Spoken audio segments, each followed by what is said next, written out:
It's Masters Week. Tiger Woods is dominating the headlines, but there's 3 Canadians in the field as well. We reached Adam Stanley, who broke it down for us. So Adam, it's Masters Week. We're not going to forget about that. But first off, I just want to ask you how you thought Brooke Henderson performed at the Chevron Championship. Yeah, I mean, the first major of the year on the LPGA Tour, and Brooke continued her excellent start to the season. She hasn't finished outside of the top 13 at any event yet on the LPGA Tour, so she's gone 6 events just playing really, really solid golf, and I think that she's super close to putting it all together and finally winning. She's kind of done everything there is to do so far this season other than win, but she's showing some real signs of brilliance in all aspects of her game. Her driving is going extremely well. Her ball striking continues to be world class. And this year, her putting, which has always been the thing that's held her back a little bit, is actually markedly improved. I mean, she was 20th on tour in putting average going into last week, and she's around there still. So, like I said, she's kind of done everything other than win, but I wouldn't be surprised if we see a win from her sooner rather than later. Tiger Woods has dominated the headlines for the last, 2 weeks now, it seems. Today he gave an update. He says, as of now, he's playing. So do golf fans have a reason to get into a frenzy about this? Absolutely. If they haven't gone into a frenzy yet, because we've seen him back playing at Augusta National and practicing and kind of hooked on every shot that he's made, then the words that he spoke in his press conference should absolutely get people excited again. And I think the wild thing is we've seen comebacks from Tiger Woods before, and he won the Masters in 2019, which was an incredibly celebratory affair because nobody thought that he was going to be able to do that ever again. But we've not seen him come back from something like what he's coming back from now.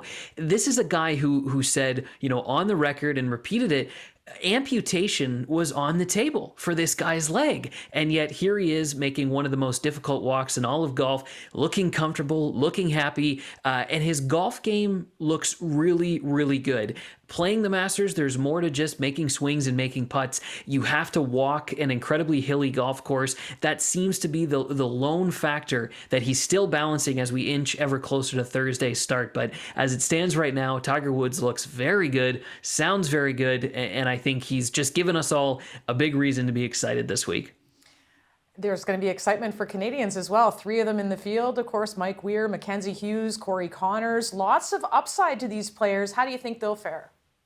Yeah, I mean, Mike Weir, of course, will get invited back to the Masters for as long as he wants after winning in 2003, and he's really embraced being the elder statesman to the other 2 Canadian guys. This is the second year in a row that Mackenzie Hughes and Corey Connors have played alongside with Mike Weir at the Masters. Mackenzie Hughes is coming into this week playing pretty solid golf right now, but I would say the big story has got to be on Corey Connors. Corey is ranked 32 in the world. He's the highest ranked male Canadian.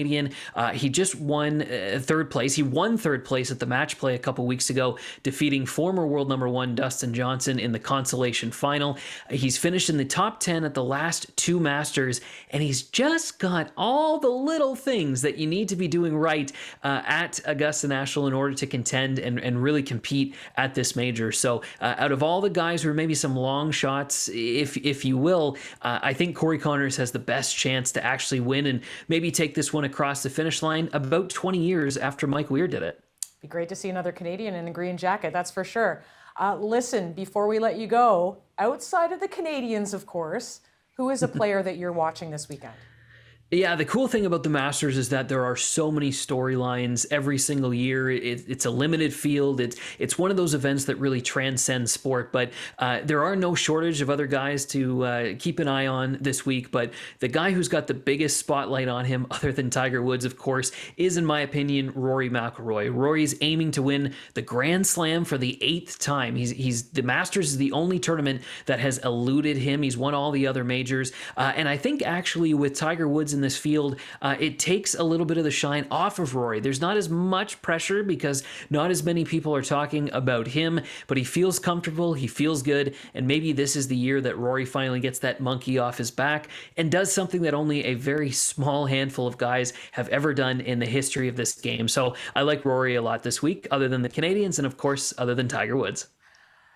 Well, Adam Stanley, there's a lot to look forward to at Augusta this weekend, and thanks for breaking it down for us. No problem. Thank you.